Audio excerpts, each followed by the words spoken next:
Welcome back to Bravo and Blaze. I'm your host, Jenny Blaze, and today we are covering a super dark episode of The Valley that has all of social media divided.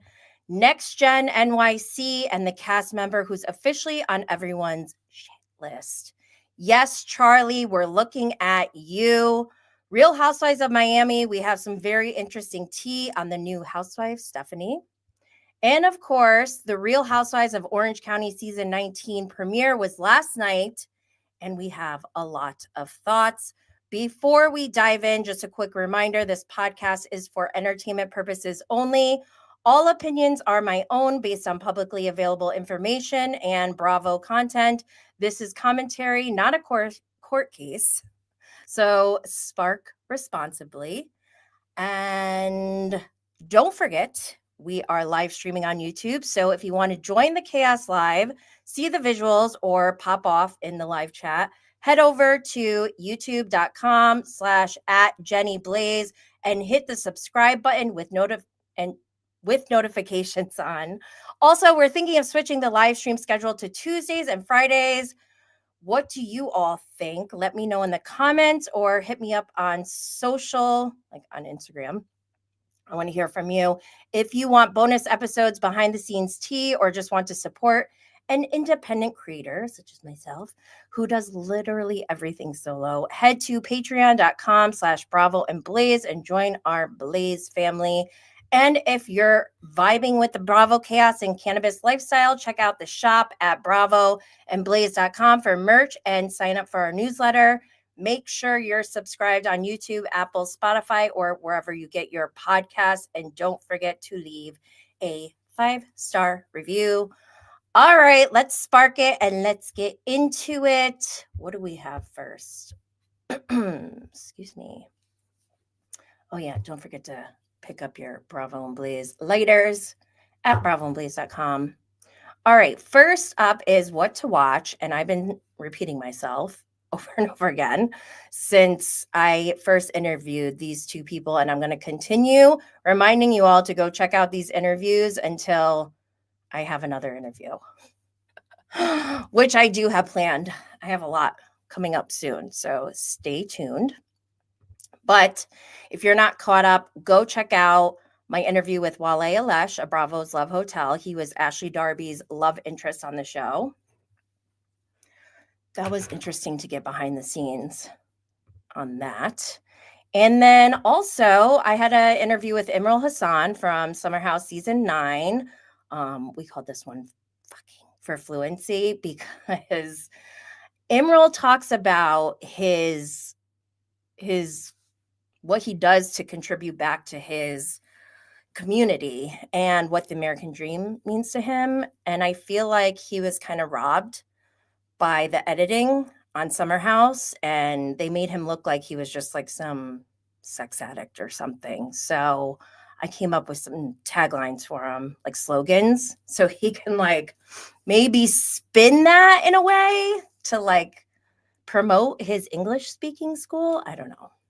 That's what we got. Links are in the show notes. Okay, before we go into Bravo stuff, we are going to talk about Love Island a little bit. Just to preface, I would like to mention that this is my first season of Love Island. We're on season 7 of US, and I still don't know what the hell is going on. I don't understand why this show exists. I'm confused, and I'm just here for the ride. I'm sorry, I don't get it, but let's see. We had 2 episodes since our last live stream. We had one on Tuesday, July 8th. That was episode 32. The guys leave the villa for a boys' day. Why? I don't know. America's votes are revealed and a couple is dumped. So in this episode, I was kind of shocked to see Taylor and Clark talking about their weddings. I was like, wait, do they actually like each other? Because I wasn't sure. I'm so confused with this show. Like, I don't understand how people can actually like fall in love in these environments. Like, what? But maybe they do like each other. The boys' day out or whatever, why are we watching them play basketball? I have no interest in watching them play basketball at all. None whatsoever. And why did the girls just stay back and do nothing? What was the purpose? Someone please explain this to me. I'm so confused with this show. We also see Taylor, he did like this whole routine with the guys. They did like choreography, they spelled out her name. He asked her to be exclusive with him. And actually, at that point, I was like, this is actually kind of cute. And then I was like, oh, wait, maybe I do like Taylor and Clark. They seem like they were the only ones who actually may have liked each other. We also see a lot of Huda and Chris, and I want to apologize because I keep saying Huda, and my kid was like, it's Huda, Mom. So I'm going to say Huda. I just don't know if Huda is ready for a relationship in general, because based on the way that she's been interacting with Chris and the way that they move together, it just feels like she has a lot of like internal healing that she needs to work on, and maybe could benefit from just like being in a relationship with herself for some time. I mean, that's just my opinion, but I don't know. What do you guys think? So at the end of this episode, we find out there was like a vote or whatever, what couple you like the most. And Taylor and Clark got the least amount of votes, so they got out.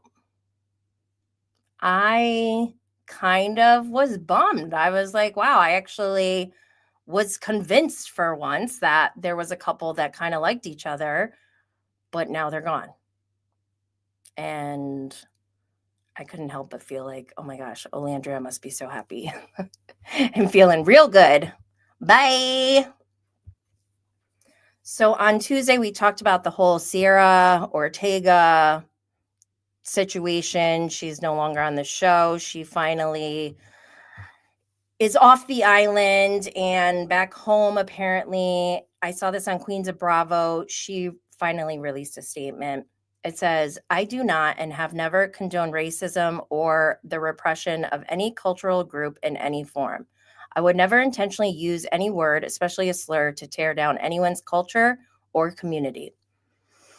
When I used that word, I didn't fully understand what it meant or how much pain it carries. I learned how deeply wrong it was when I called out for it in 2024, when I was called out for it in 2024. And as you can see in the screenshot I shared in my video, I was genuinely ashamed and wanted to do whatever I could in that moment to make sure I never made that careless mistake again. I know an apology means nothing without real accountability and change, and that's what I've done my best to live up to since then, and what I will continue to do. While I had no ill intention, I fully understand that impact matters more than intent. I don't expect forgiveness overnight. I just hope that in time, I can show that I'm more than a mistake, a label, or a character on a highly edited reality show. I'm someone trying to spread love and light, even when I get it wrong, and I hope my actions from here speak louder than this mistake ever did. My experience in the villa was nothing short of magical. The memories I made and the people I met are ones I'll cherish forever. While I'm heartbroken, my journey had to be cut short. I understand that mistakes, especially ones like this, deserve consequences. Once again, to the Asian community, I am deeply sorry for my thoughtless mistake and the harm it caused. With love and humility, C. I think that statement is good. Moving on. I don't know what else to say about it. Oh, I did see somewhere, I don't have a screenshot or anything to share with you guys, but I saw somewhere that Love Island, I don't know if this is true, so don't take my word as Bible, but I heard that they have decided to change their casting process so that this doesn't happen again. And That's exactly what I said they should do. So are they listening? I mean, you could just ask me straight up and I'll tell you, Love Island. Just kidding. So then we go on to last night's episode 33. This was on Thursday night. The Islanders compete in a game of Viva la Las Villa. The hideaway opens for another lucky couple. Okay, what is the purpose of this game, Viva Las Villa? Because I don't get it still. Again, this is my first season. I don't understand what's happening. Why are they doing these silly games? I don't get it. I need help. Somebody tell me. Also, I want to know, why did it take so long for Shelley and Ace to become exclusive? I know they admitted that they knew each other before the show, but people are speculating that maybe this whole thing is like staged for them to try to win together. I don't know, but Ace is kind of obvious in the way that he moves. Like, he's just kind of weird. Like, he seems like he's playing a game more than he's there to like make connections and find love. That's just my opinion. Anything else on Love Island? We only have, today's Friday. We have Friday night. We have After Sun on Saturday. And then Sunday is the finale. Thank God. I can't stand this show. I think I hate this show. I don't know. I might watch season 6 after this is over to try to like understand where everyone's coming from, because I don't get it. I don't get the obsession with Love Island. I think it's weird and strange. I think it's disgusting. The challenges in making out, like, there's just so much unnecessary making out. But and speaking of butts, like, there's so much ass, and I feel like that they are kind of encouraged to do that. I would never be able to be on camera in a thong ever. I don't know. Maybe show me the number, the amount of money I'll get. Maybe. No, but it would probably not. I don't think I could do it. It would just, how many people would? Would you? I want to know in the comments. Would you go on national television in a thong? As you are right now. Not like, yeah, I'll go work out. I mean, as you are right now, would you go? I wouldn't.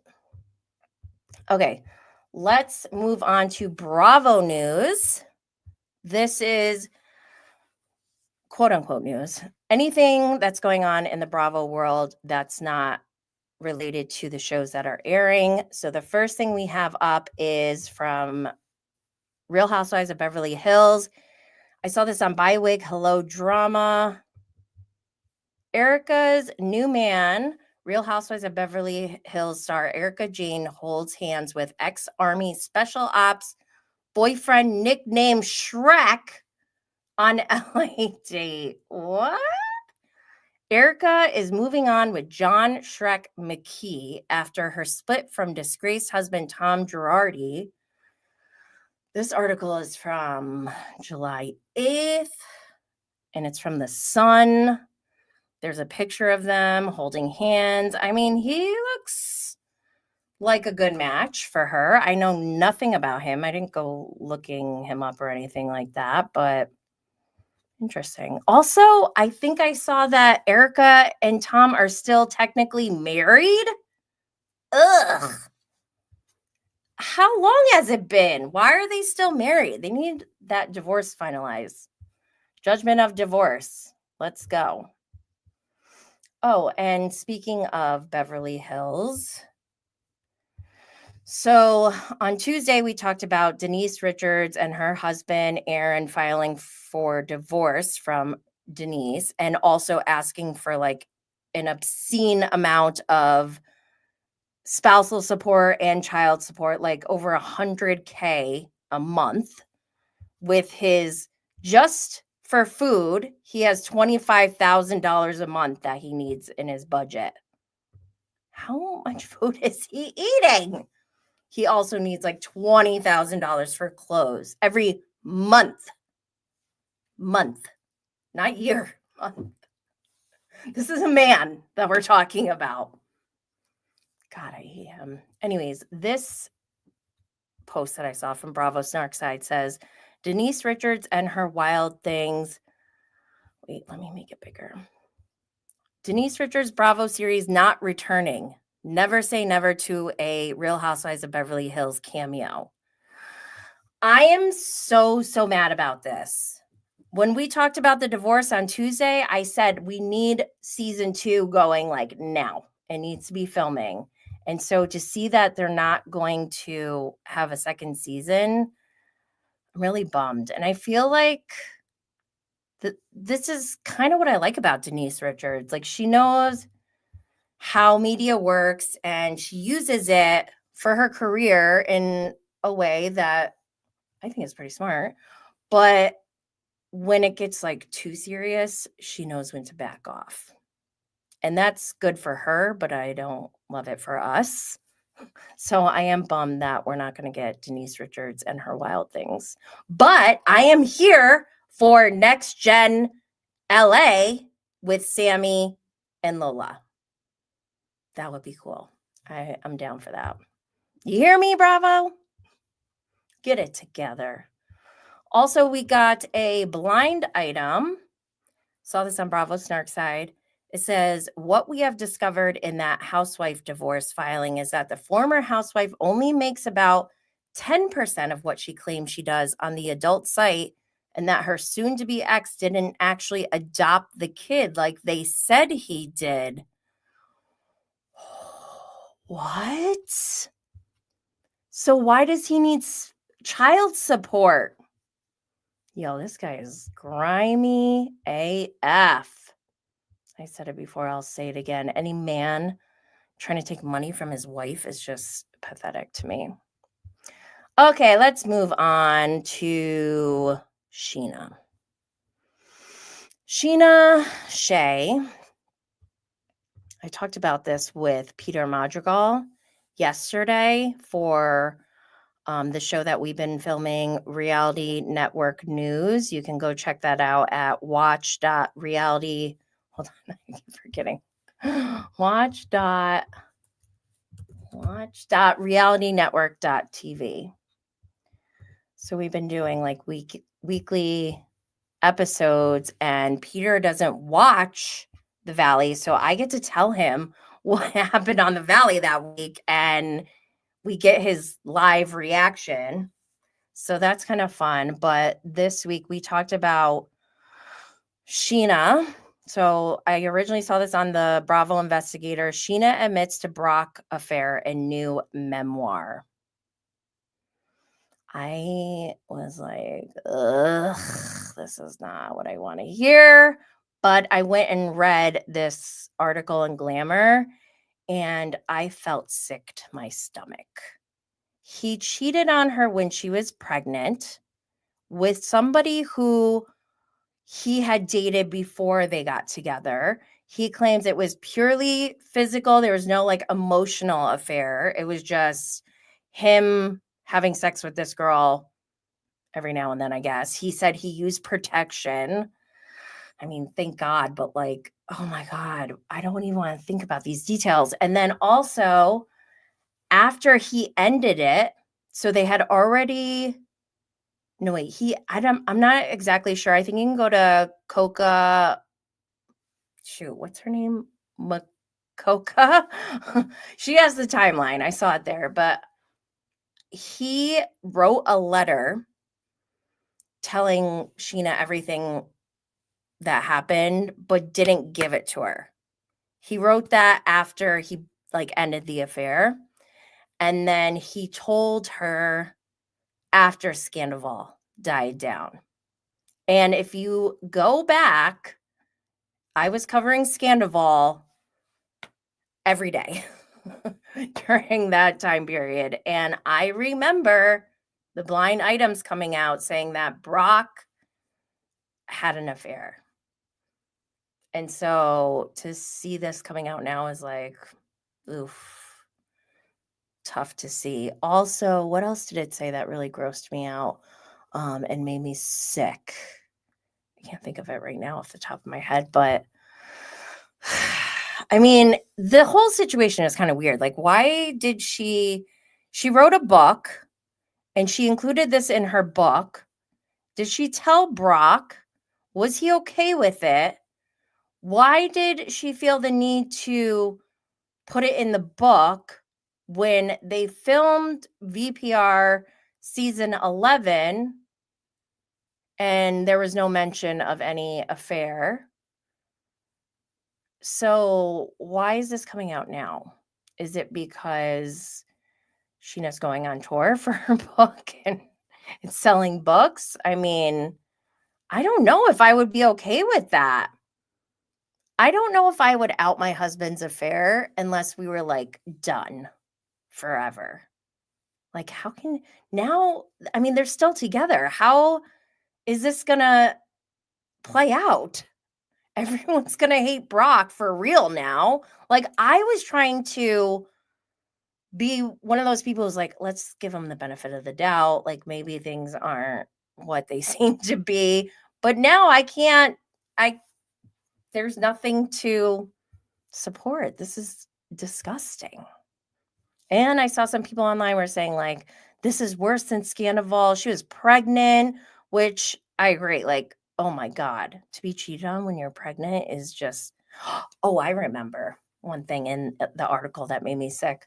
So she said she recalls in her second trimester, which was during his affair, she wanted to have sex with him and he would say no to her. And he'd be like, I'm scared to, I don't want to hurt the baby, or like, I don't know, whatever.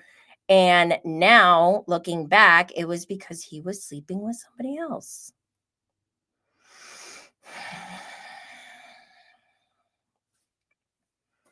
Where's my mallet? Brock, I was rooting for you. Tyra Banks, I was rooting for you. Not anymore. All right, let's move on.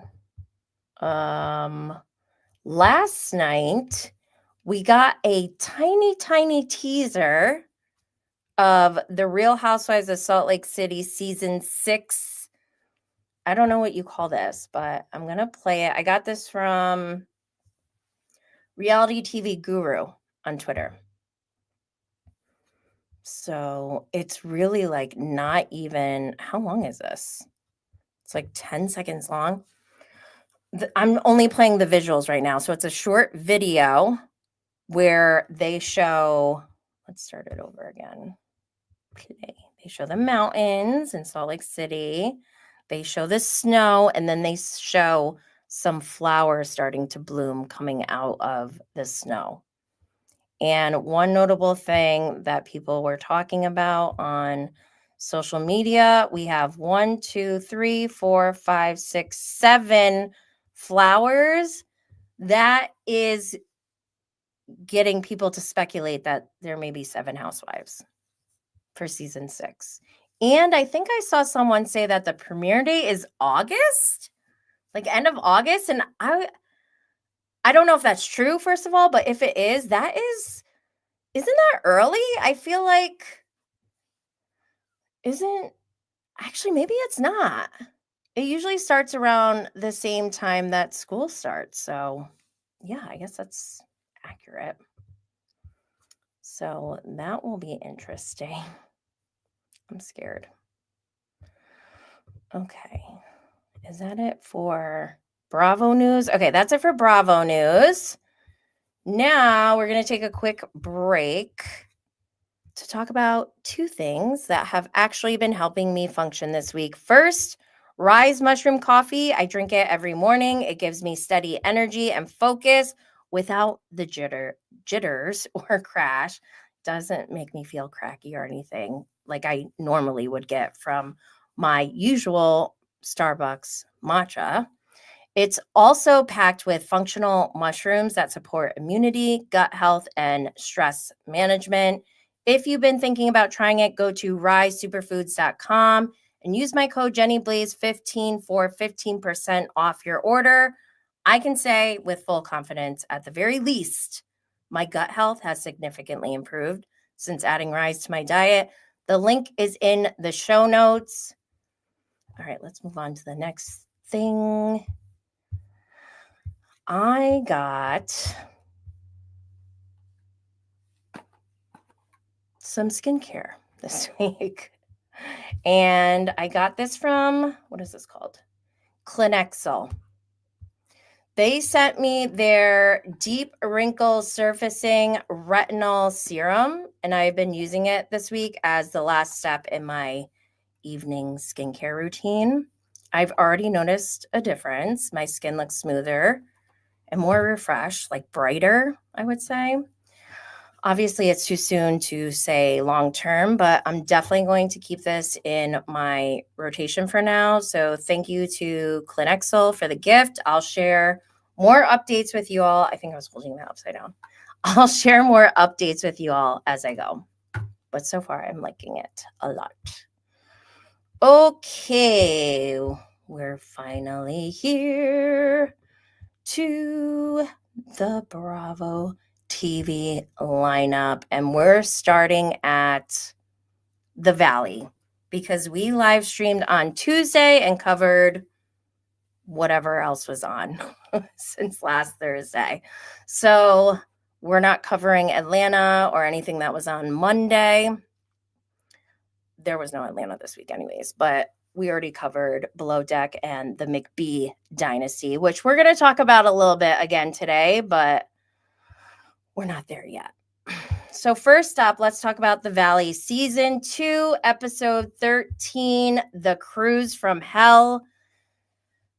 Jack spoils Kristen and Luke's engagement after Brittany inadvertently, that's debatable, reveals the news to him. Kristen and Zach are fed up with Brittany always choosing Janet over them. All hell breaks loose on a sunset cruise when Janet and Kristen reach their breaking points. This episode was extremely dark. Social media is divided. I'm not liking The Valley anymore. I blame Alex Baskin. I don't know if it's him, if it's Bravo. I don't know who is calling the shots, but Jax Taylor should not be on The Valley anymore. He should have been gone after season 1 when he pulled Danny's pants down on camera. This man knows no limits. It's disgusting. But, okay, let's see. I posted this picture today. So I wrote, RIP to 2 years ago after Scandival, when I thought Jax was trying to be a good husband and good father. I really did. I was fooled. It was before The Valley. During Scandival, Jax was like kind of active on social media, and like I could tell he was like shocked that everyone was talking about Scandival. And he would even join my live streams and be commenting and be like, why does anyone care? I'm like, Jax, if you don't shut up, I'm going to block you. But luckily he blocked me instead. I did a poll. I asked, are you watching The Valley tonight? 75% said yes. I think everyone's watching this show. If you are one of the 25% who said no, I feel like you probably streamed it the next day. I don't know. But like I said in the episode description, Brittany told Jax about the engagement. And I was shocked when I saw that because last week on the after show, she was all butthurt over not being included in the engagement. Like, this is exactly why. You just proved them right. I don't understand how Brittany can be mad about anything. And then she had this stank ass attitude while they're waiting for Luke and Kristen to arrive and start piling on Danny and Nia because they weren't there yet. Like, goddamn, calm down. And this is tough. This episode, actually this whole season is tough for me because I like Chris and Jody, but that doesn't mean that I agree with everything that's going on. And I know like a lot of people really dislike Janet, and I can see that, but I also like don't feel that myself. Like I also am not like, oh my God, I love Janet. I liked her before she was on the Valley, just from like her interaction with the Vanderpump Rules cast through the years, because she has been around for a while. So I thought she was like fine and before the Valley started. And then when I found this out last season during season 1. Apparently Janet like befriended Sheena after she got divorced and like moved out to LA. In the after show, Sheena was like making it seem that it wasn't as creepy as it sounds, but Kristen was saying she's creeped out by Janet because Janet is a self-proclaimed VPR fan. And I struggle with this too, because like I'm a viewer. That's how I know these people, right? Like that's how we all know them. But because of my podcasting, my account, and like my interactions at BravoCon and things like that, I become friends with Peter Madrigal. And now we're recording together. So I don't really know, like, I don't think of him, I think of him more like a friend. Like, yeah, I am a fan. I started as a fan, but like, I don't fan over him when, like, now. I don't know. I don't know how to describe this. This is a weird situation. And I don't really like, I would never want to go on one of these shows because I think that is weird. So I don't know. What do you guys think? Is Janet weird? Is she a creep? Am I a creep? I mean, we're talking about reality news, Peter and I. Well, I'm not trying to go on a show. I don't know. Maybe I'm the problem. I love doing this podcast because I'm like just literally talking to myself and you guys are listening. It's great. This is like therapy for me. So yeah, the boat or the cruise from hell. I didn't know that they were going to be on this boat for 4 hours. You are never going to catch me on a boat for 4 hours.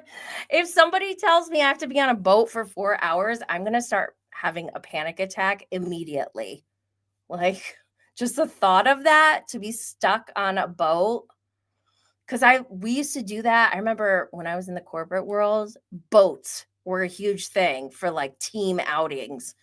I'm like, if I go on another goddamn boat, I was so sick of it.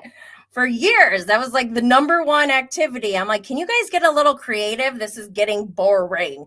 And then also, while you're on this boat, they're like feeding you a ton of alcohol. So I remember like, after one of these boats, I was so fed up and I was like feeling tipsy. So I was just standing by the exit outside. Everyone was inside. I was like, I need to get off this fucking boat. And I just stood there and waited until we got to shore because I was like, why?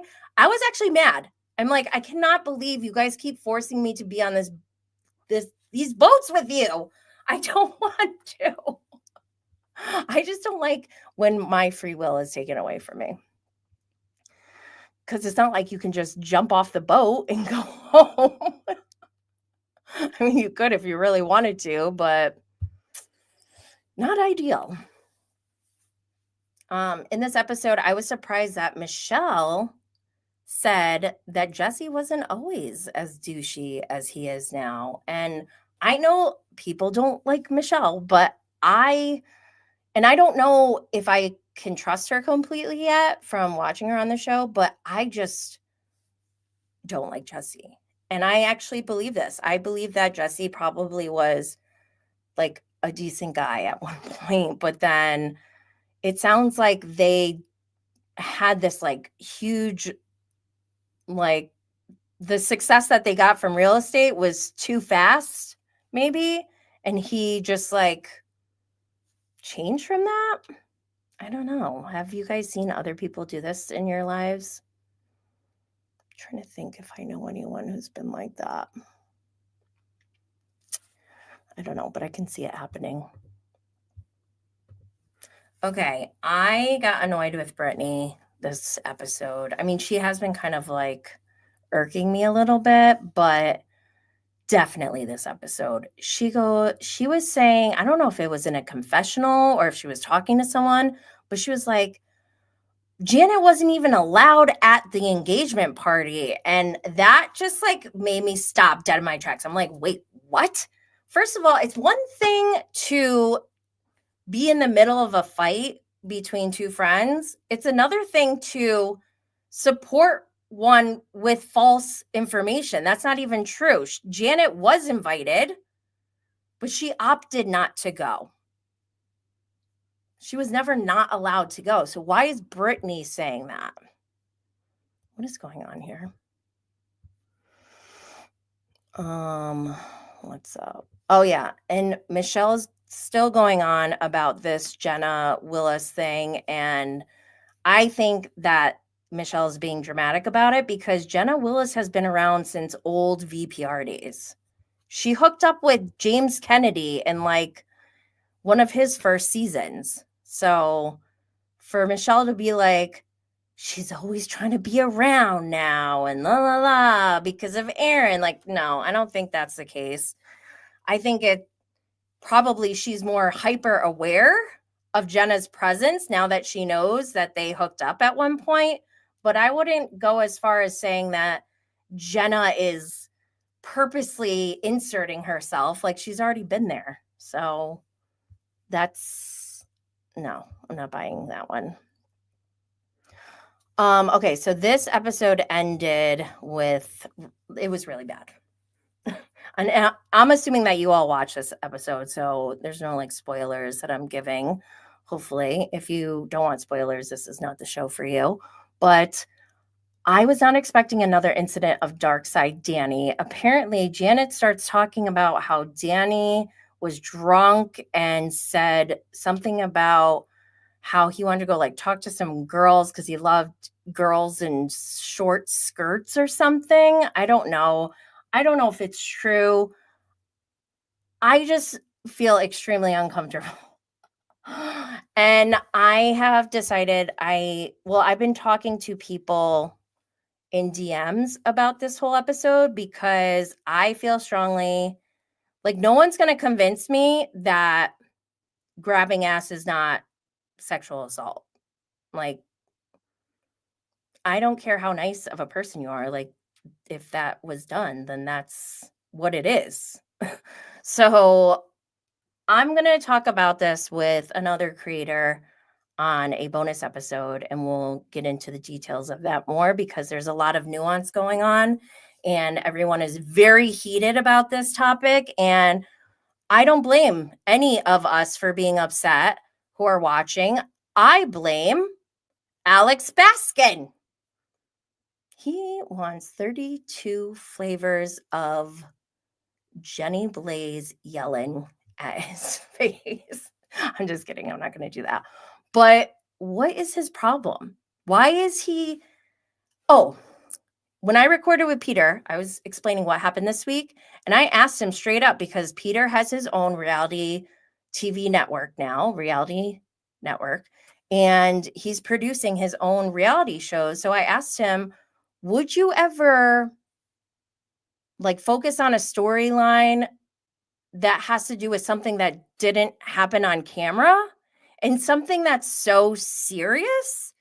And I mean, Peter was saying no, but why is Alex Baskin choosing to do this? Like, I wish they didn't bring this onto camera at all because it didn't happen on camera. And now we're just all speculating. It's a very serious topic. It's very triggering for audience members. It causes toxicity within the community because now you got people who are heavily triggered by even the mention of sexual assault. And then you have other people who are like trying to downplay it.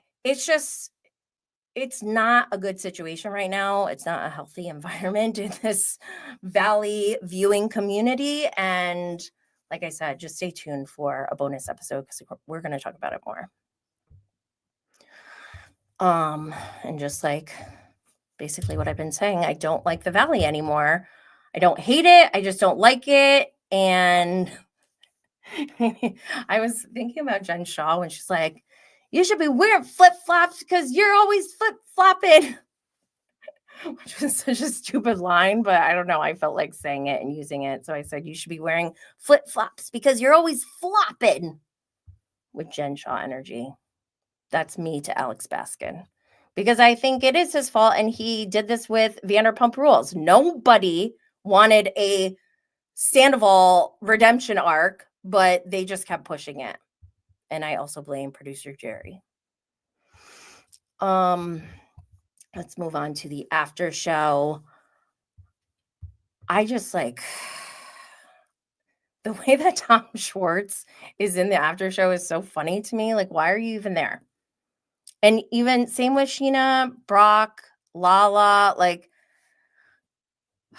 and knowing that Brock cheated on Sheena and he's recording this after show, we're not talking about it. I'm kind of annoyed. How dare you? This is not how things are supposed to go. Anyways, let's all just remember that Katie Maloney was right. Warts is a serial killer's wet dream. And we can prove that by how he has allowed Sandoval to run his life, make decisions for him. And now we got Jax moving in right next door. I mean, I know Schwartz can't control who moves next to him, but this guy is just major wussy pussy energy. Okay, so then on the after show, Jax talks about how, oh yeah, I shouldn't have told anybody about Kristen's engagement, but that's me. I mean, it's basically their fault. They should know not to tell me. Just so fucking annoying. Like, shut up, Jax. But this is how crazy Jax is. Brittany is drunk that night. We saw her at the party or whatever, the luau. She was kind of slurring her words. After that, she goes to talk to Jax about Cruz or whatever. And that's when she told him about Kristen and Luke getting engaged. She didn't need to do that. That's like so unnecessary. But Jax goes and he texts the boys chat, like 30 guys, that Kristen Doty's engaged, people that she doesn't even know. When she specifically asked everyone, like, please don't post anything, please don't say anything. We want to make sure that we're able to tell our family and we don't want to get this out. Like basic standard requests, right? But Brittany told Jax anyways. And then not only does he send a group chat or group text, he also texts Kristen and says, congratulations. So she wakes up and sees this and was like, how do you know? And so Jax, instead of saying Brittany told him, he said he didn't want to get Brittany in trouble. He told Kristen that it was on the news that she got engaged. I mean, Jax, he seemed way too happy telling this story. Like, I just feel like he's happy that he ruined something for someone because it means he's part of, like, he becomes part of the attention. I just can't. He's so annoying. So I posted the clip of Brittany being like mad about not knowing about Kristen's engagement. And I asked you all in Instagram stories, is it normal to be upset over not being included? 44% said yes, 56% said no. I got a lot of messages about this. And the people who messaged me were like, yes, it's normal to be upset about not being included, but it's not normal to make a stink about it and to vocalize it. So I don't know. All I know is do not include me in your engagement plans. I don't need to know. I really don't want to know, actually. Like, don't give me a secret and don't give me a job to do. I'm good. Just tell me when you're engaged and I'll celebrate with you. Okay, this I got from Bravo Snark Side. Janet, and I didn't even listen to this whole video, but Janet did a video because she had, after last week, she did a podcast episode with Jared Lips, and they were talking about like all the hate that she got or has been getting online, and she changed her profile account to private. I was already following her, so like I didn't notice the difference, but people started sending me messages saying, "Oh, she went private and she fled the country." And I was like, "Huh?" So I still have access to her account after people are like, "She fled the country because she was getting death threats." I was like, "What?" So I'm looking through her stories. She's posting a ton of stories, not in a way that someone who is afraid for their life would be posting stories. So I was like, I don't think so. I don't think that's the case. And who just leaves the country like that? Like they seem like they had an itinerary. I mean, they were like bouncing all over the place in the stories. So I didn't really believe that, but then it was confirmed because Janet goes on and does a video saying that they did not flee the country. They are on vacation, which is exactly what I was thinking to begin with. Okay, this next thing I saw on Bravo_Boo on Instagram, it says there's like a screenshot of comments on TikTok, and the headline says Ariana Maddox's brother has something to say about Jason. Jeremy Maddox commented, "Ha ha ha, it's not a rumor. I've literally watched him take his ring off at Justin Queso's talking to a girl at the bar years ago." This was on May 31st. So I don't know if that's true. I mean, I feel like it's not. Should we believe Jeremy Maddox? I don't know. What are you guys thinking? Oh, this is the message that I posted about the Valley. Because I knew on Wednesday, everyone was wild on social media over the Valley. And luckily for me, I had a day off with my children. We went to Six Flags, which, by the way, I think I said this on a prior live stream. I don't know where I saw this, that Six Flags was like going out of business. That is not true. They are not going out of business. They're actually growing. So I don't know where that information came from, but I apologize if anyone thought that Six Flags was closing. It's not. But anyways, I'm glad that I wasn't online because I was just seeing everyone fighting and it was just very triggering. So I just tweeted and posted one thing and like left it for the day. I said, I'm going to stand on business when it comes to this. I love Danny and Nia. However, grabbing someone's butt without their consent is SA, period. Minimizing or dismissing that behavior is not just harmful, it is a disservice to every survivor who has had to fight to be believed. Does that mean I think Danny should be canceled? No. I don't believe in cancel culture, and I am not the judge or jury in deciding consequences for Danny's actions in this situation. But I will never agree with someone downplaying SA of any sort, and I still love Kristen. I just don't agree with what is happening. As far as Janet goes, I don't love or hate her, but she's not wrong in defining what Danny did as SA. And I think the part that's getting people upset is that they're like, Janet's trying to defame Danny. And it's like, it's not defamation if it's true. And like I said, I'm going to talk about this on a bonus episode, but I don't understand why Danny continues to drink. If this is not a rock bottom moment where you find out that when you were under the influence, that you sexually harassed or assaulted women, that should be reason enough for you to quit, in my opinion. But everyone has their own timeline. I mean, I'm no angel. I quit drinking. I still don't know if I'm an alcoholic, though. Do I call myself an alcoholic? I'm not really sure.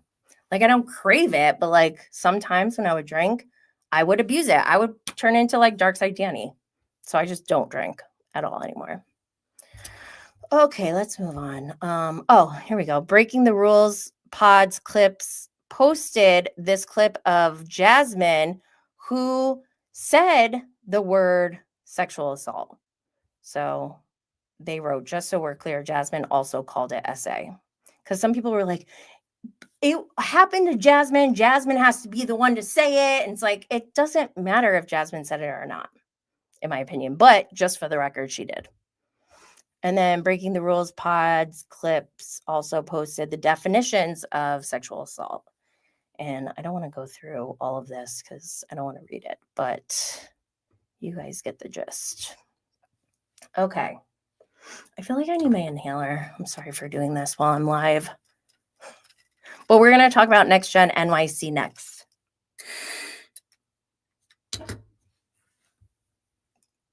I hope I did that in a way that's effective. Okay. Next Gen NYC Season 1, Episode 6, Boardwalk of Shame.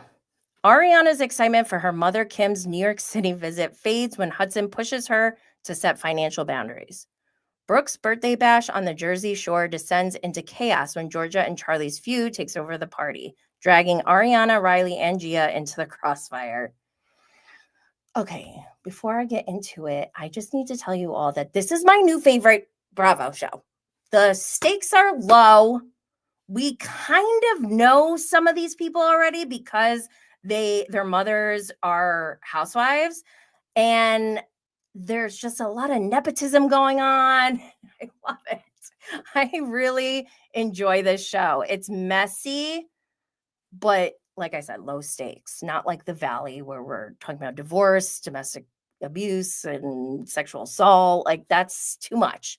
There is like some dark stuff in here, but it's not as heavy as The Valley.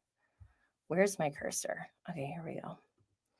So one thing I wanted to make note of, on July 3rd at 9:24 p.m., Charlie deleted his post. So if you are following Charlie on Instagram, you may have seen this post that I shared.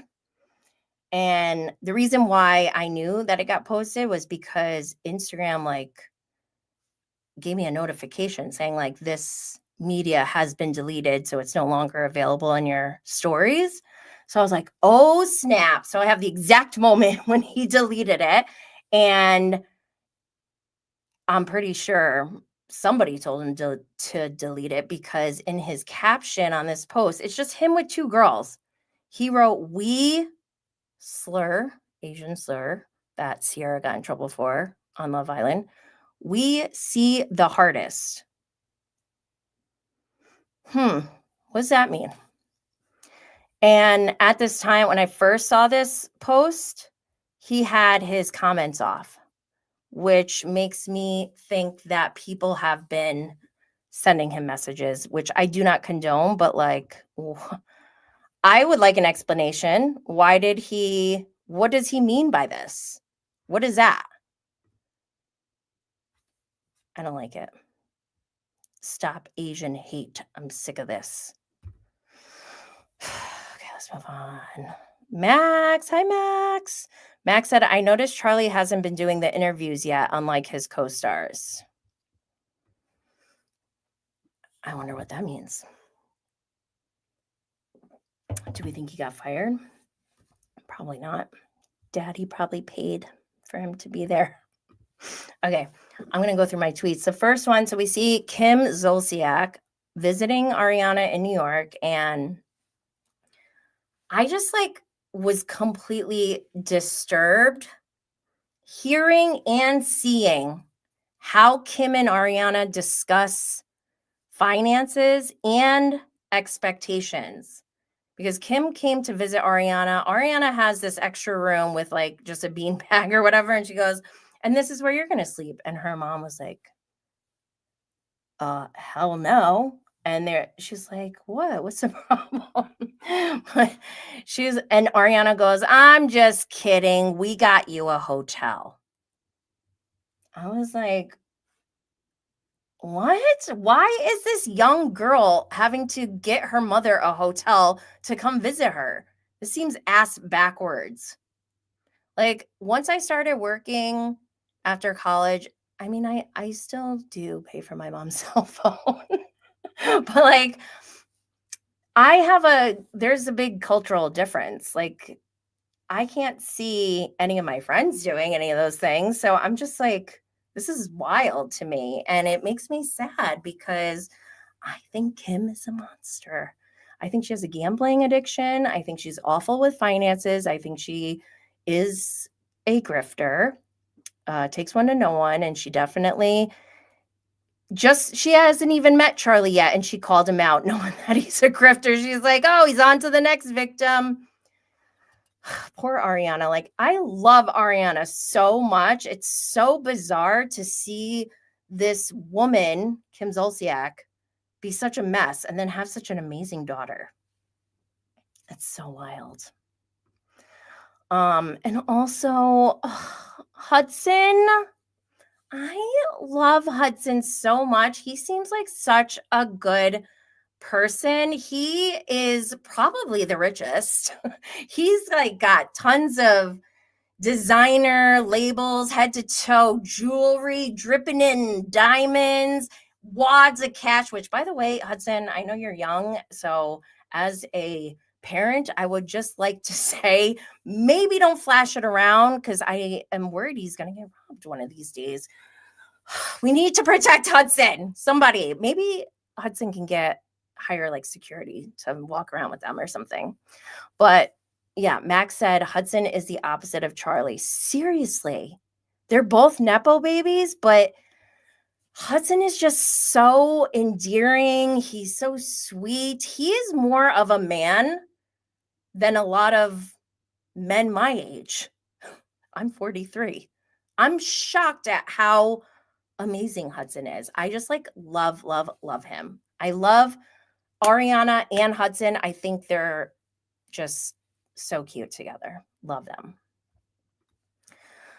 Okay, so if you don't hate Charlie enough, buckle up because in this episode, as they are like going to the Jersey Shore or whatever, Charlie's like, I don't know anything about the Jersey Shore. And then he called the Jersey Shore women ugly.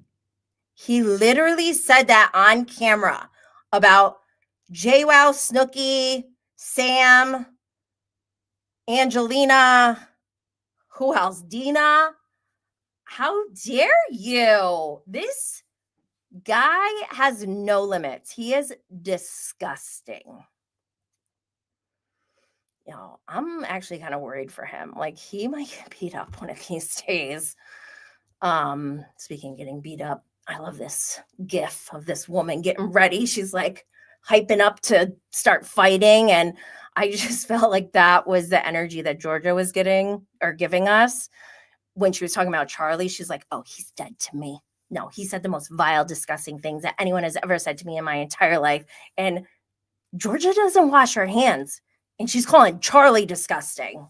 That says a lot. But I was here for it. I was like, yeah, Georgia, let's go.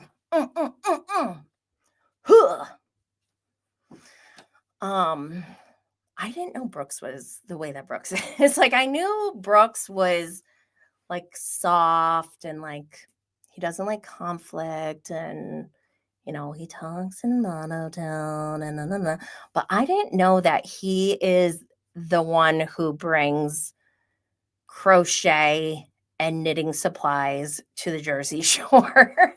He said he ordered it on Instacart. I was like, what? Why is that something that you think you need at the Jersey Shore? That was an interesting choice, but I think I'm liking Brooks more after watching this show. I don't know. The whole Marks family, minus Seth, because he needs a lot of work, but I just love the Marks family. They're hilarious to me. I don't know. I want more. Then we have, there was a lot going on in this episode. Emira didn't want to like eat what everyone else was eating, so she ordered her own food. And Georgia was like giving her shit about it. She's like, oh, your Ozempic wore off? Like, those are fighting words. Excuse me, Georgia? What? And I'm glad because I really like Emira ever since episode 1. She's been very classy. She seems like someone I would be cool with as a friend. Like, she seems very like low maintenance as a friend. I love that she ordered her own food. If I was like the host and I was planning everything and someone was like, "Oh, I don't eat seafood or whatever," and they ordered their own food, I'd be like, "Oh, I'm sorry, I didn't cater to your dietary needs, but I'm so happy you got something for yourself." Great, let's move on. So yeah, Emira is rightfully so annoyed with Georgia, and I love that for us. Also, I didn't put it in here, but I think Emira posted something about how that whole scene was very triggering, and like, I don't blame her. I'm going to try to get it up for next time. I said this before and I'll say it again. I really feel like Ava is scared of Ariana and Gia, and she's just making up excuses not to show up. Ever since she made that comment towards Ariana, like not being a fashion designer or whatever, I was like, girl, if you're going to dish it out, you better be ready to take it. She could not even handle any of their comebacks. I was like, wow, that's like kind of funny to see that somebody was so bold enough to speak like that. But then when confronted, they're like, they completely cower and back down and disappear. That's weird. But also, I do think it's interesting. We have to remember that there was a whole different separate group of people who were filming before the Housewives kids joined. So maybe she played a bigger part in this former group that was established before the Housewives kids joined. I don't know. I'm just trying to think of like different scenarios. I don't want to like, I know I'm usually right, but I don't want to always be right. So, let's move on. Charlie, weirdo. He is such a weirdo. He like wouldn't even go into dinner. I don't even know why he went. He has like no friends on this trip. Everyone hates him. On the way to dinner, Gia like calls him out. She's like, and she was pretty calm, but she's always on offense, let's be honest. She's like, Charlie, do you ever get tired of like being a part of the drama all the time? He's like, I don't really care. I just disengage, or I don't really pay attention. She's like, but what about your character and painting your character? And he handled it in the moment, but you could tell it like really affected him after they got out of the car, because he wouldn't even go into dinner. I was like, what is going on? Why? And then who was it? It was Amira's boyfriend who was staying with him out there. I'm like, why is Amira's boyfriend staying with him? I feel like everyone should have been like, dude, we're going inside. Come in. We're not going to stand out here with you.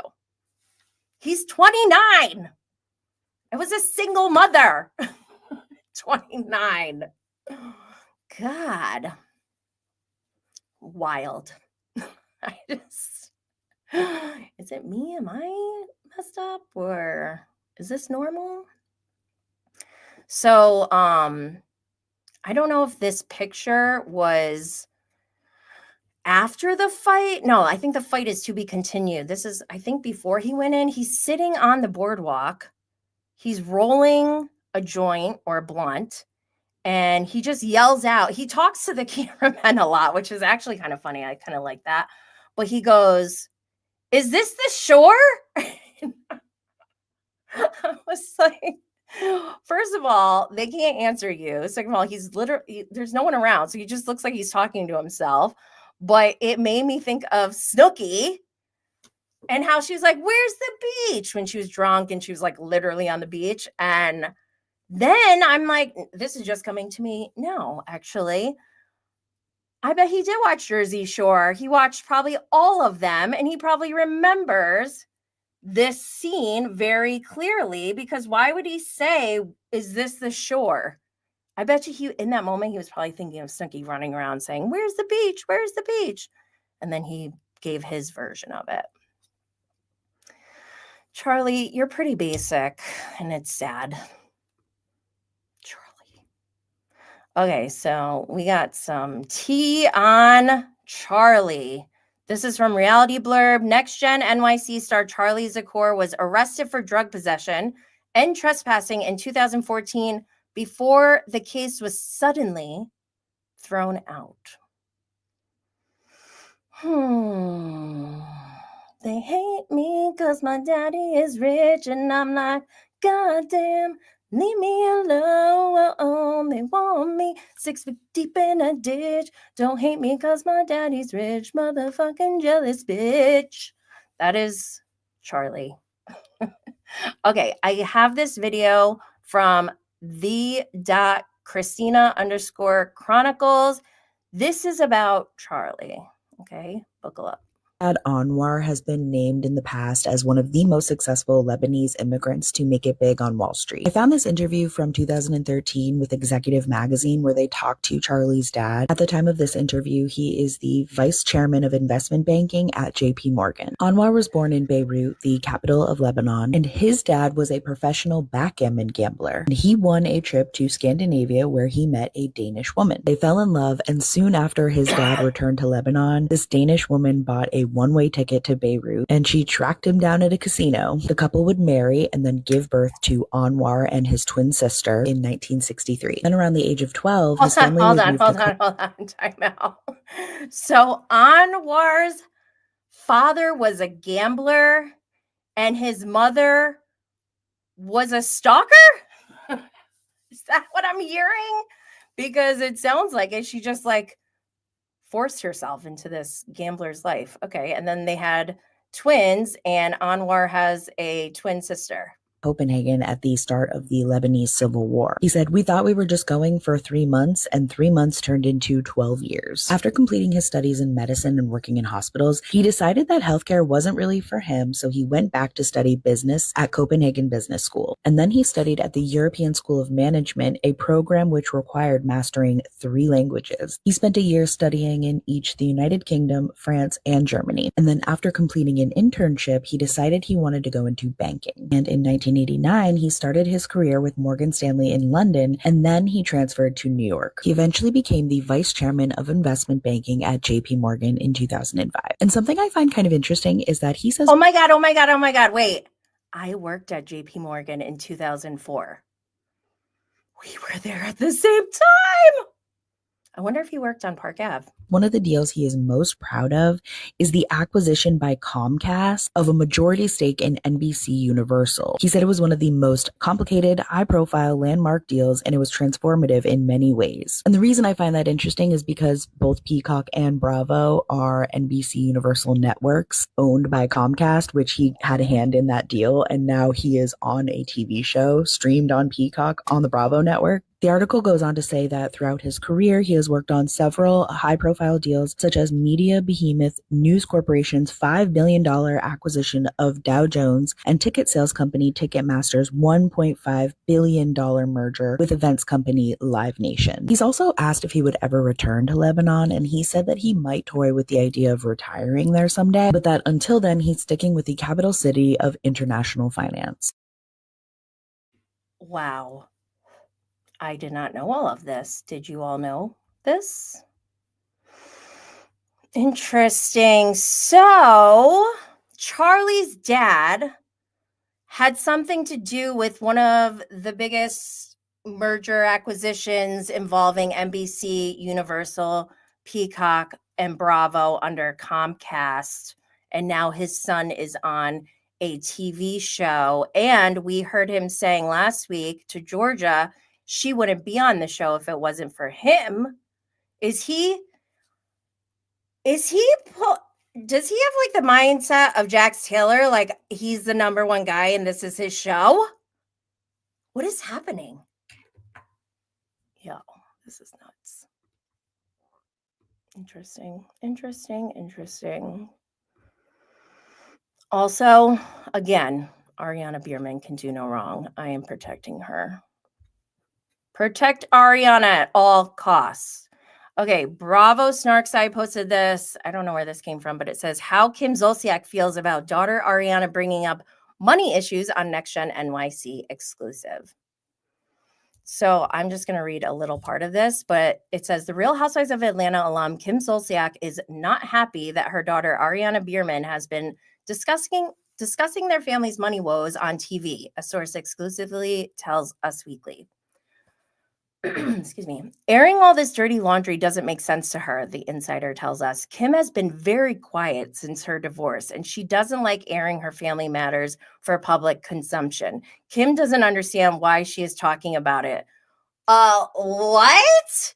Girl, you just went on Kristen Cavallari's podcast and spilled a bunch of tea about Croy. What are you talking about? And look at all the body cam footage that's been released from them calling the cops on each other. She's wild for saying stuff like this. Come on. Girl. She's so crazy. All right, let's move on. We still have 2 more shows to talk about. Real Housewives of Miami, Season 7, Episode 5, Miami Goddesses. The ladies prepare for the worst. The ladies prepare for the worst as a hurricane heads towards Miami. Julia and Gertie sit down in an attempt to reboot their friendship. Stephanie explodes on Lisa for making the group 2 hours late to Alexia's Greek goddess gathering. Okay, that was wild. Let me see. What did I put here? Oh, so we get to know more about Stephanie, and we're going to talk about Stephanie in a minute. But they show her and her husband going to one of their like rental buildings, and they're like taking tours of rental units. Apparently, because of the hurricane, there were some dogs that were like abandoned or something, and Stephanie's husband is a sucker for animals, so he took them in, said put them in a unit with no furniture, and they go into a furnished unit with the dogs, and the dogs took a shit on the bed. So that's a lot right there. Like, one, Musad, is that his name? He didn't even want to go see any of the units, but Stephanie was like, no, we're gonna go see them. And she's like very outspoken about how she's a businesswoman and all this stuff. So she's like calling all the shots, and he's like forced to go along with her, I guess. But I don't know. The dynamics that they're showing are a little, it's interesting to me, especially when we talk about what we found out about Stephanie in a minute. But look at this rental unit. I feel like we know another housewife who would feel right at home with all the dog poo. This is like her dream rental unit, I feel like. I'm sure those two should probably connect at BravoCon. Okay, question. Why the hell would anyone wait 2 hours for anyone? That is absurd. After 15 minutes, I think it's safe to say we can leave. Like, I would never, personally, I wouldn't wait that long for somebody, even if the group as a whole was like, let's just wait, let's give her a little more time. I still would be like, 15 minutes tops. Like, that's it. We're going. So I wonder why this is happening, because Lisa tweeted, this is yesterday afternoon. She said, I actually told everyone I was running way behind with notice and to go without me so they wouldn't be delayed. I feel bad they chose to wait, but I did offer that clearly, and I have the messages to prove it. I feel like, yeah, I don't understand why they were waiting so long. I would never expect anyone to wait for me either. I don't care who it is. It doesn't matter who they are. Like, it's just common courtesy. The rules should be standard for everyone. But Stephanie chose to speak up and call Lisa out, which I know some people liked, especially coming from the new person. A lot of comments were like, yeah, finally someone said something. But I'm like, no, this person is new. I don't know. Like, I don't care.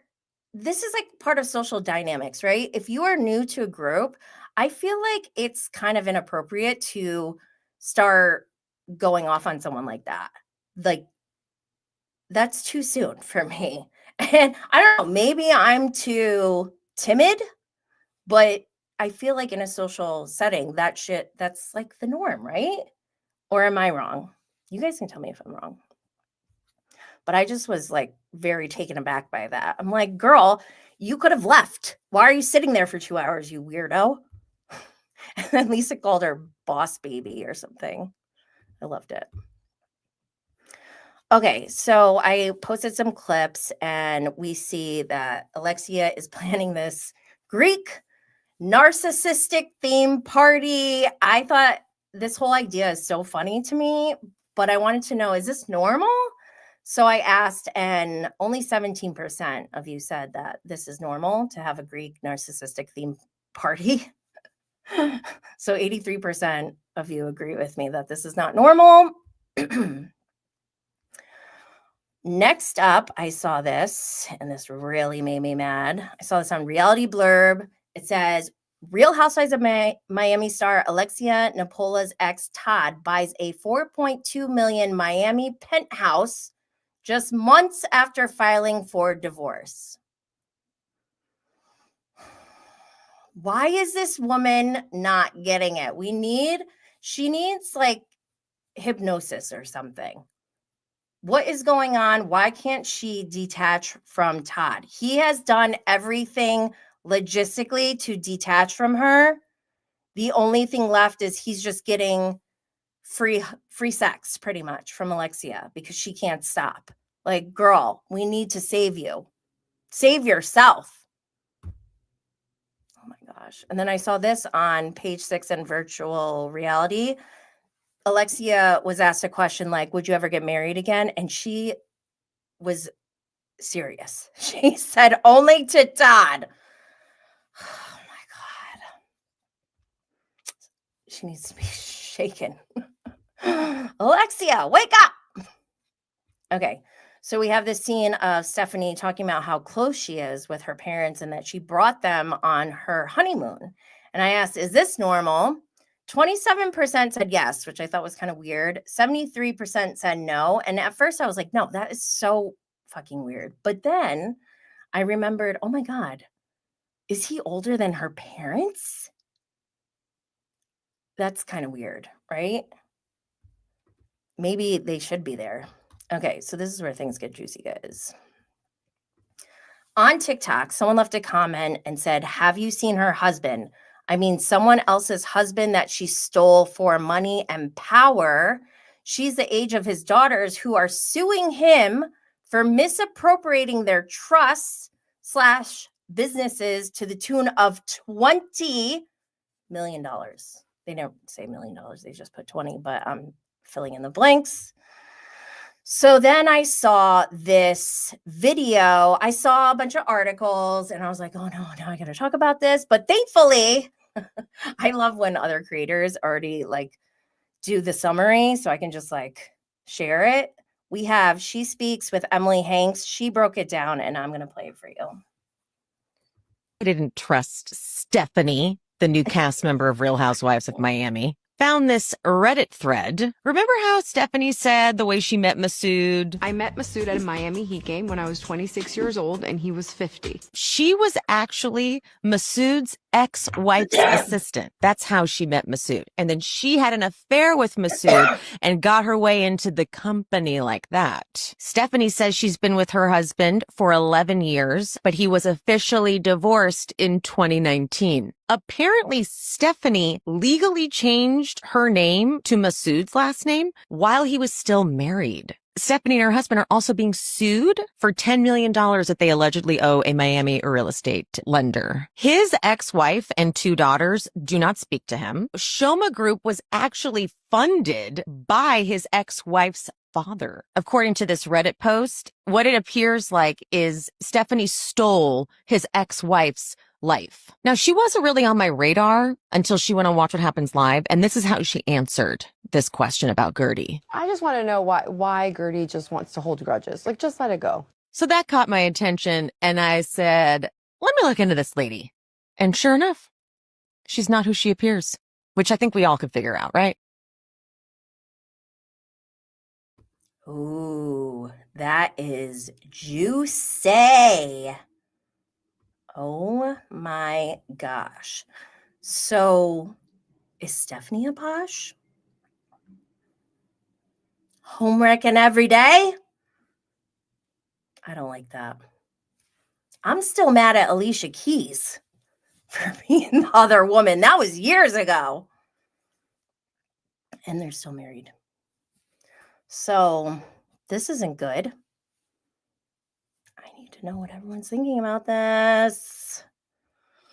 Yikes. Oh, also, I thought it was weird that she said she doesn't talk to her sisters.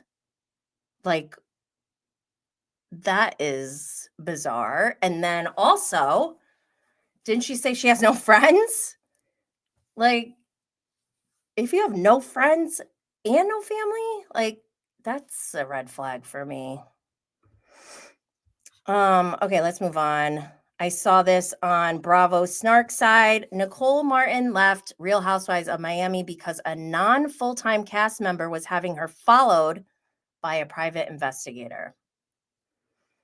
Whoa, that is a very big accusation. I didn't look into all of this. I got a summary, and they are alleging that they believe this person to be Marisol.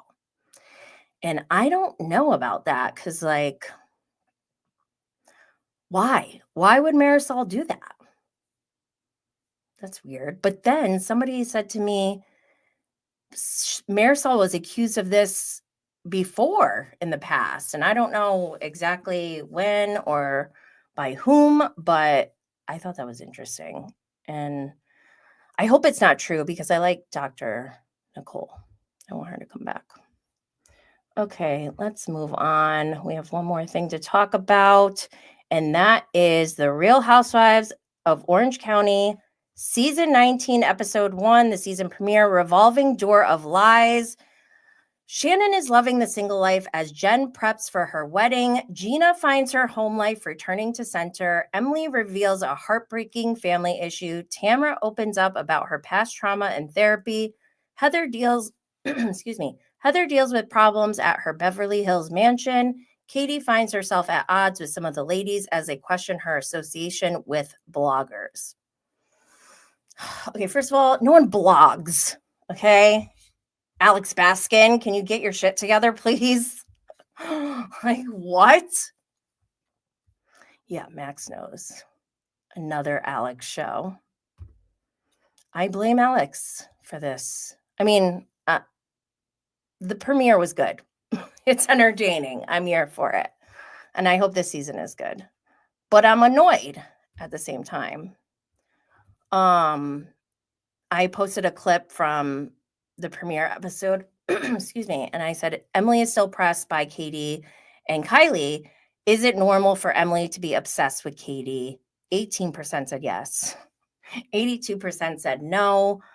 I don't understand what is happening because I thought Emily and Gina were the bad guys. Why are they still doing this? Oh, I got this from Reality Blurb. It's a picture of Emily and Katie. It says, Real Housewives of Orange County star Emily Simpson hints that her drama with Katie on the upcoming season led her to hire an attorney. We saw that in last night's episode, and I commented. Oh, excuse me. My poppy. It's giving me a little bit of a burp. Okay. First up, I love how Shannon's like, I don't have men on my list of priorities. Meanwhile, she like just finished filming Bravo's Love Hotel. I love that. Shannon, she's so funny. Silly is a good word. We're still talking about this whole Katie and Emily situation where allegedly Emily's kids said to Katie's daughter who was babysitting that their mom doesn't like Heather Dubrow. Like, so? And does anyone give a F? I don't. And that turned into a whole thing where Emily felt the need to dig up Katie's past and her custody of her children. It was disgusting. So I'm shocked that we're still talking about this. And I want to know, why does she care so much if people think that she said something negative about Heather Dubrow? Like, literally, who cares? Why does she care so much?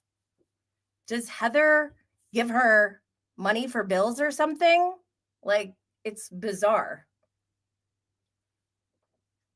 Why is Emily so pressed?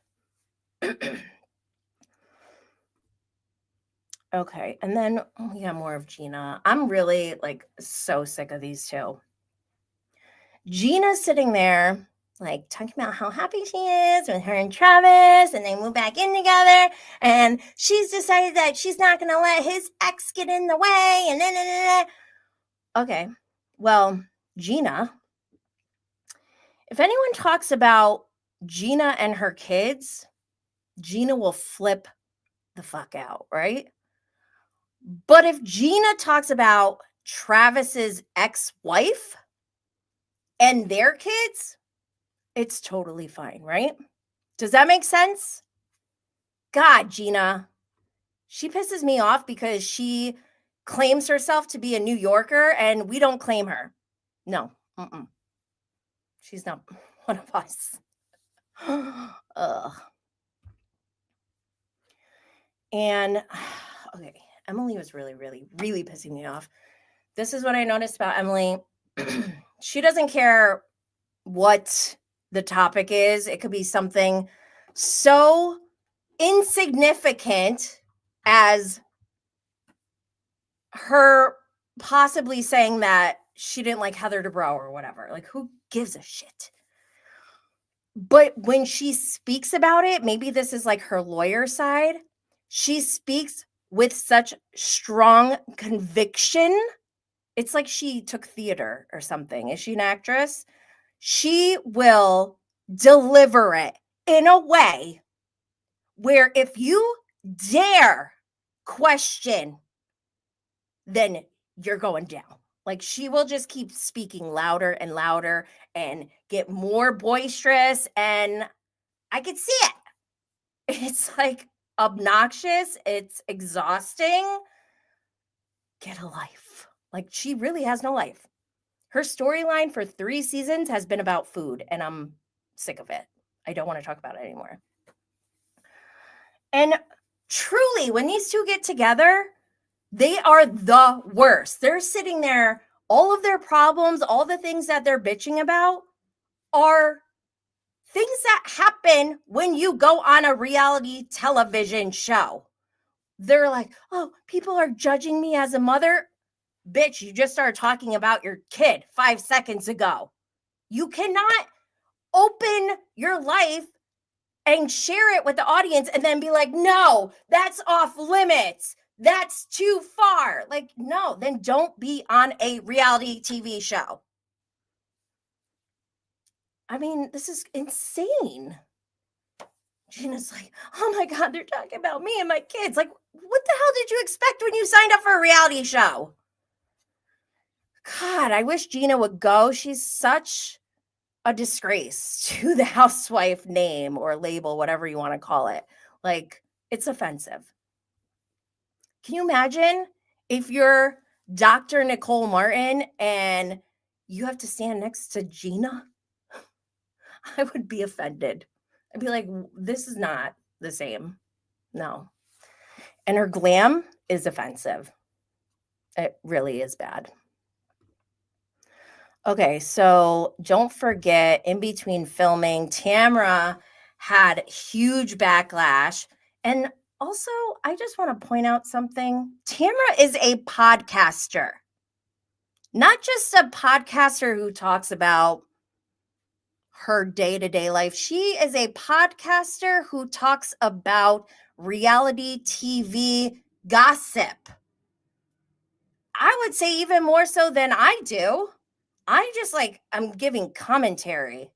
I feel like they try to spill tea or they try to spin narratives in a certain way to sway the audience. And it's like, I feel like you can't do both. You cannot be a podcaster who is talking about these shows and then also be on the show. That doesn't work. It clearly breaks the fourth wall, right? This is weird. I'm surprised that Bravo even allows that, to be honest. But on her podcast, she said, Max said, Tamara is a blogger. Yeah, she is. And I'm not like hating on Tamara. I'm just saying, like, let's have some perspective here, especially Emily, who's talking so much shit about bloggers and podcasters. Like, why are you so obsessed? Do you want to be one? Maybe you should, because you clearly have no life. This would fill up your time a lot better. Like, she's nuts.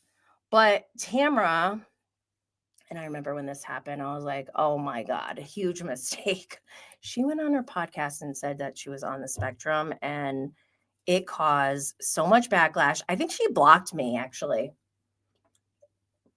I didn't even do anything to her. I didn't even post about it, because the way that I see Tamara as a housewife, especially since she has her podcast now, like, I don't really count anything that she contributes to this show, because she's too evolved as a housewife from where she started to be like an authentic housewife, if that even exists. And I mean that in like, at a certain point, when you've been on reality TV for so long, you obviously know how things work behind the scenes. And then when you start a podcast where you're talking about all these shows and the gossip that's going on, like, you're no longer like an impartial party here. You're playing producer at this point. And I'm not hating on Tamara. I'm also not condoning anything she does, but I just think like this doesn't make sense. Her being a podcaster and a housewife, it doesn't make sense to me. And she got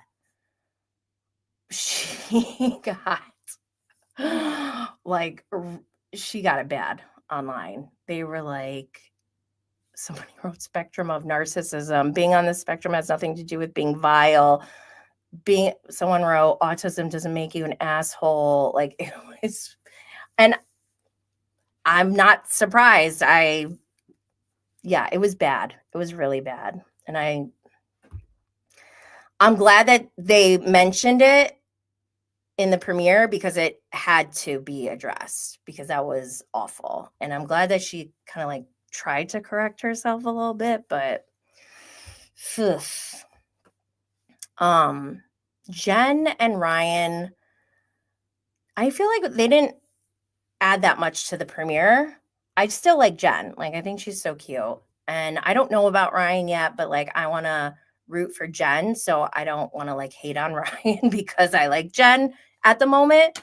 But I thought it was funny when he starts talking about Tamara and mentioned her baptism from like 10 years ago.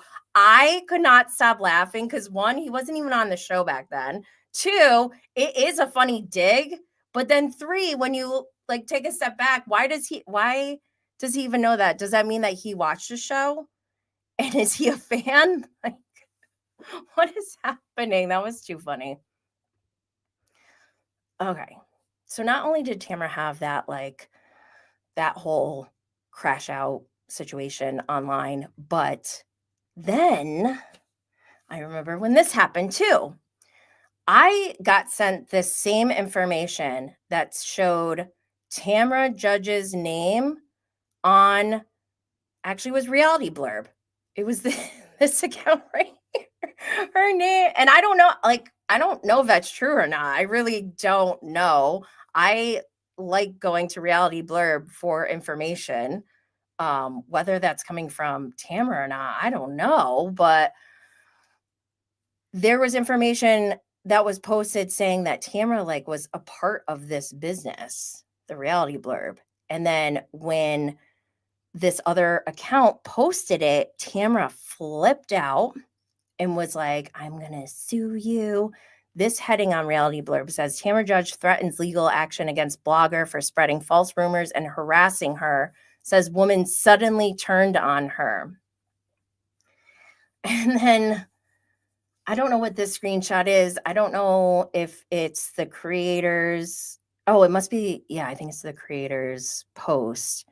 And on top of it says, reading reading the latest Tamra Judge rumors that she feeds blogs and is behind the production leaks. Oh, that's from the creator. And then Tamra put on top, here she goes again with her false allegations. Who do we believe? Wait, Emily is a blogger too? Emily and Shane had their own podcast. Was their podcast about them talking about the shows? Or was it just them talking about something else? I think that's an important distinction. But regardless, Emily and Gina make me sick. They ganged up on Katie. They even did a setup. Katie was supposed to just meet Gina, but Emily showed up, and Emily came in with her loud mouth as usual, and they just basically attacked Katie. And I want you all to pay attention to Katie when she's getting yelled at and attacked by Emily and Gina, because she is calm. She doesn't lose her cool, even when they're coming at her. And I feel like if the roles were reversed, they would go nuts. They would have a huge, huge problem. But Katie keeps taking it on the chin. And she's probably used to this from people like them. I can feel it. We talked about this. I interviewed Katie last season, and the microaggressions are palpable. They're not outright in the words that they say, but it's all the microaggressions piled up.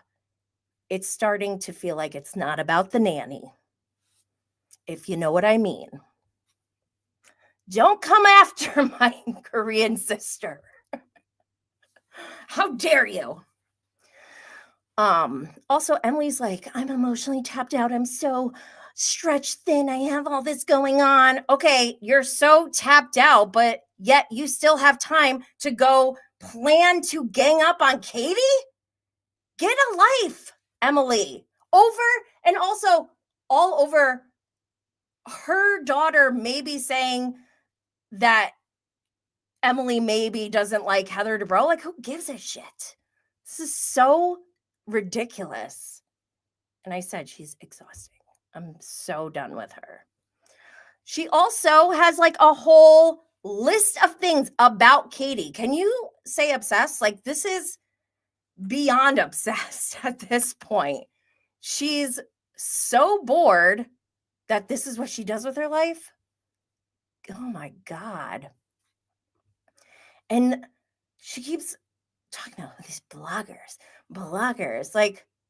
Who are the bloggers?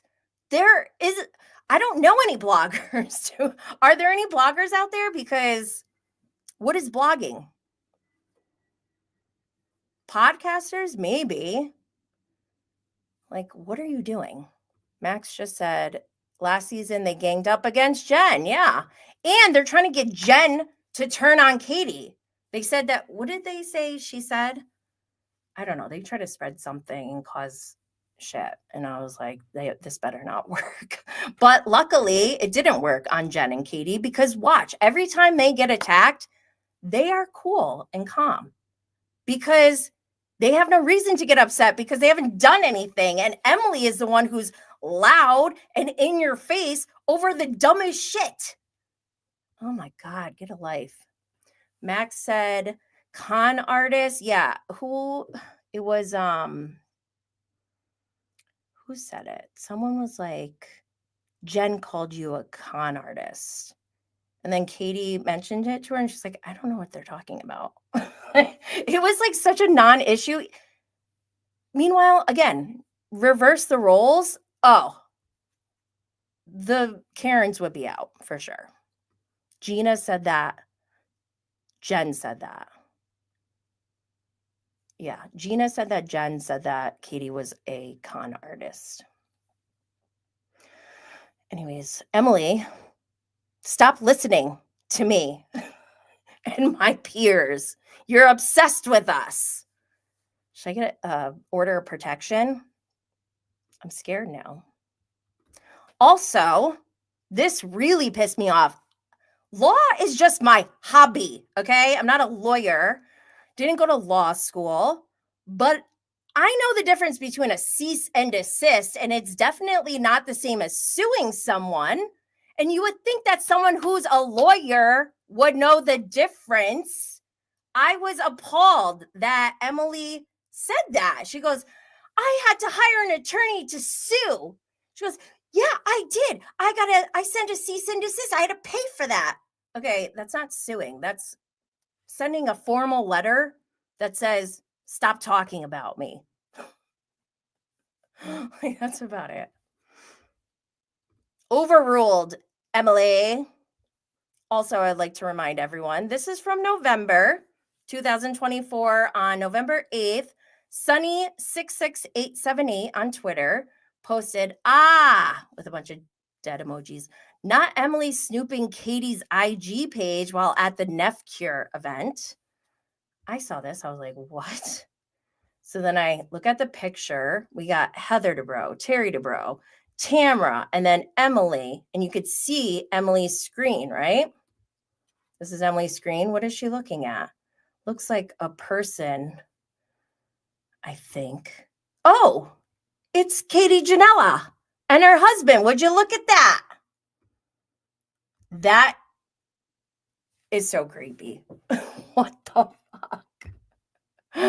Oh my God, Emily, get a life. All right, we're done with that.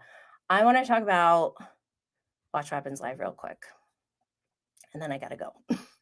Okay, so Andy tweeted, Watch What Happens Live is live tonight at 10:15 after Real Housewives of Orange County with Tamra Judge and the McBee Dynasty's Stephen McBee. Post all of your questions for them now. I got so excited. I asked a question. I said, Steve, why don't you work for your successful mother instead of your father who told her she would be a failure but turned out to be the actual failure? I screenshotted that. I posted it on Instagram and I tagged Andy and he still didn't read it. But I feel good about it. I don't care. I'm glad that I got it off my chest. Also, Andy's like, so you're single now? He's like, yeah, I'm single. He goes, is there anyone in the Bravo universe you would like to date? And immediately I thought of the ultimate curse. I want Steve McBee Jr. to date Kim Zolciak. That is a curse that I wish on any straight man who sucks.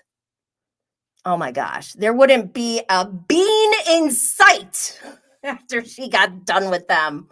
Oh my gosh, that would be amazing. Okay, so thank you for being here with me today. We went for almost 2 hours.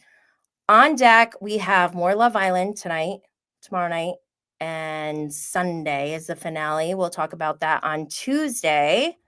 We have the first part of the Real Housewives of Atlanta reunion on Sunday. Also, I forgot to include this. We have Bravo's King's Court, that dating show. Then on Monday, we have Below Deck with Captain Carey. It's a good season. I highly recommend. And although I can't stand these guys, I think the show is great. The McBee Dynasty is a good show. I just love to hate watch them, I guess. They really piss me off. But I'm watching. And I'm here for Galena. I want Galena to be at BravoCon. I want the matriarch of the McBee Dynasty. I want her to be at BravoCon. I would like to meet both of them. Steve Sr. and Steve Jr., you can stay TF away. All right, that's a wrap on today's episode of Bravo and Blaze. Like I said, we covered the Valley, Next Gen NYC, Real Housewives of Miami, and the Real Housewives of Orange County Season 19 premiere, as well as a little bit of Love Island USA Season 7. If you're watching on YouTube, drop your thoughts in the comments or hit me up on Instagram. I want to hear what you think. Also, we might be switching the live stream schedule to Tuesdays and Fridays. So let me know your thoughts in the comments or DMs. Your feedback helps shape the show. If you want bonus episodes, behind the scenes tea, or just want to support a one-woman show, head to patreon.com/BravoandBlaze and join the Blaze family. If you need a better morning routine, try Rise Mushroom Coffee. Go to risesuperfoods.com and use my code JennyBlaze15 for 15% off. I drink it daily and genuinely feel the difference. The link is in the show notes. Shout out to Clinexel for sending me their deep wrinkle resurfacing retinol serum. I've been using it as the final step in my evening skincare routine, and I've already noticed a difference. I'll keep you posted as I keep using it. And if you haven't yet, check out bravoandblaze.com for merch updates and our newsletter sign up. Be sure to subscribe on YouTube, Apple, Spotify, or wherever you get your podcasts. And please leave a 5-star review if you're enjoying the show. Thanks for tuning in. Thanks for blazing with me. And as always, stay lit.